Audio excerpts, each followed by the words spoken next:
Alright, what's going on everybody? So today I got a pretty sweet package in the mail if you can't tell. And this is the Pacbrake PRXB exhaust brake for the 98 to 02 24 valve Cummins. My kit is specifically for the 5-speed, and I'm just going to go through and show you all the parts that they send with it, and we'll go through the whole installation process as well. So right here we obviously have the exhaust brake itself, which comes with the air pump, and you also have your air tank, and it comes with the wiring harness. This is the engine bay wiring harness. It also has all your wires and everything that you'll need for the inside for your toggle switch for your on and off. On the brake, they send you a brand new gasket for your exhaust brake, so you don't have to worry about getting a new one or reusing your old one. They send you with new bolts for the same thing on your exhaust brake. Switches, they send you with all the elbows and all the connectors that you'll need for the pump and the air tank. And they send you with plenty of air hose too. This is the actual air hose that runs from the tank to the exhaust brake. And then this is from air tank to anything else. They send you this sweet bag right here that has an air hose in it and a bunch of different air chucks and stuff like that. And it's a really sweet deal because this pump right here, it doesn't just run to this tank. You can actually hook this up to run anything off of it air-wise. So you can air up your tires, you can air up inflatables, you can do whatever you need with it. That's why this is such a sweet deal right here, and I'm really excited about it. So without further ado, let's get to the installation. Okay, so what I have here is the old downpipe and what you can do to line all this up and make sure it works right. And what I find the easiest way is to take your downpipe out. Some people leave it in and you can cut it while it's in there, but I recommend taking it out. Makes it a lot easier. What you can do is take it out, and with this piece, it should look somewhat like this. Mine is a 4-inch downpipe to a 5-inch straight pipe, but it does have a 3-inch neck on it, which is just the right size to actually be able to cut this down and put this new flange on it.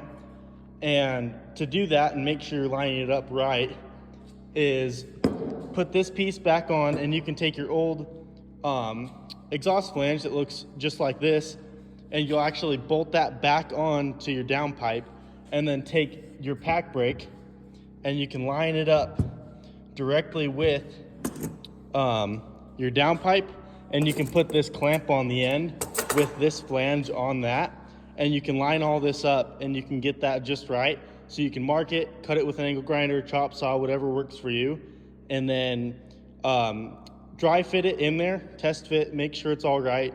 And if it works like it did for me, then you can pull it back out and then you're good to weld this up.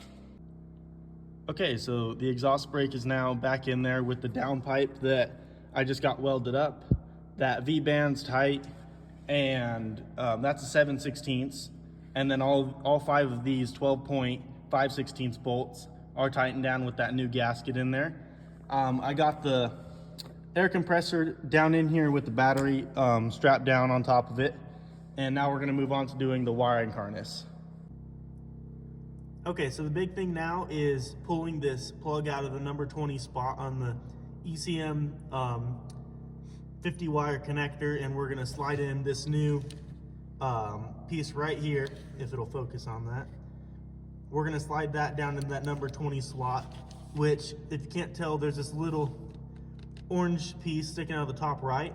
That right there is the plug that you'll pull out and then slide this black wire down in there. And it shouldn't be hard, just slide it down in there and then pull on it gently and make sure it's locked down in there, and then you're good. Okay, so I got my negative and my positive hooked up for the Pacbrake wiring harness. I got the relays tucked in back here in this corner with my fast relays. This is the orange wire that'll end up running through the firewall, so ignore that for the moment. But the rest of that wiring harness is ran right across the top with the main harness up there. I zip tied it all along this, and then I'll run it down in this side with all the extra. And these plugs right here are what plug directly in to the compressor right here. So now we're gonna work on getting that orange wire through and getting the switch hooked up. Okay, so I got the switch in here now. This isn't obviously where I'm gonna have it. I just have it wired in, and I'm gonna test everything and make sure it all works first before I actually drill a hole in my dash so I can mount that thing. What you're gonna wanna do is you need to find a 12 volt power source with key on power, and you need to find a spot you can drill a hole or find a screw hole already, but you need to get a ground as well on the metal dash here itself. I have a fuse block down here that I was able to run the 12 volt off of. That is a key on power, so that's how I have key on power to the switch. And now we're gonna go out and get the compressor all hooked up and get the lines ran. Okay, so now we have the actuator line ran. That's back through here, back to the compressor. We also have the filter and the air tank hooked up, which I ran the air tank, the hose, down here along the frame rail, and I ran it all the way down the side, and it's actually tucked up on the inside of the frame rail up in here, right by one of my exhaust hangers, and that works really well. At least it's out of the way. You can put it down here on your frame, but I don't like the concept of it being so close to your sway bar, and if you have to cut your tires really tight and you have 35s like me, that's just a little too close for comfort. So I have it ran just like that. The switch inside is now wired up, and I have the ground on the ground for this battery. So this thing is ready to get tested out.